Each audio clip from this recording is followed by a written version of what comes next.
Michael Dermer here with you again. In this particular lesson, we're going to talk about how do you know where you need help. You know, when we're running our companies as an entrepreneur, right, everything seems to fall on our plate. So how do we know when we're supposed to stop, and how do we know when we're supposed to get help from other people? Knowing where you need help is a critical part of being the leader of a young company, especially when you have scarce resources, which we all have, right? And a lot of times, many of us, right, whether we be a technologist or somebody who knows fashion or a chef or a doctor, right, we would all work on our craft all night long, right? And we wouldn't even think of it as work. But if you ask us to do accounting, right, there's nothing we'd rather do less, right? And a lot of times when you're in your entrepreneurial venture, what makes you feel like you're running in quicksand are two different things, right? One is the areas that you're not that good at, okay? And the second area is things that you just don't like, right? So as the leader of the company and in managing yourself through this, right, if you continue to do the things you're not that good at or you continue to do the things you don't like, it will eventually weigh you down.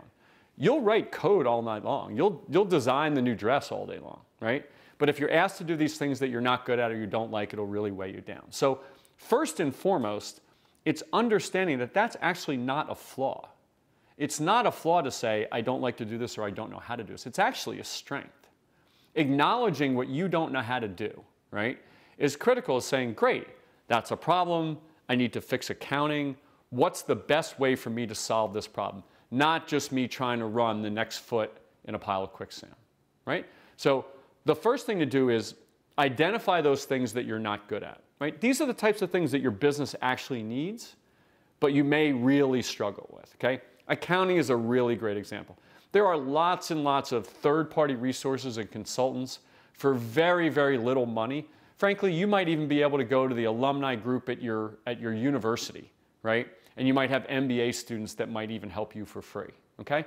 Identify those critical areas that you're not that good at and come up with creative ways to do it. Who knows, maybe even advisors would help you for free, okay? Next is the things you don't like, right? There are certain things you have to do in running an entrepreneurial venture that just don't float your boat, okay? And with most of those types of things, you still have to solve the problem, but recognizing that you don't like them, then you can at least raise your hand. Maybe you go find an advisor that can help you in that particular area because you just don't like to do it. And don't get me wrong, the outside world will say to you, you have to do this stuff, you have to figure out. I disagree, right? When you find these two things that are really going to weigh you down every day, right? And you can use your entrepreneurial creativity to say, how do I come up with different solutions to the things I don't like to do and the things that I'm not good at? You will actually wake up the next day with a bounce in your step because you're not worrying about, oh my God, I've got to do my financial statements again. You're saying, oh, I just found somebody else to help me with that, and I can go back to making those great dresses that I love to make, okay?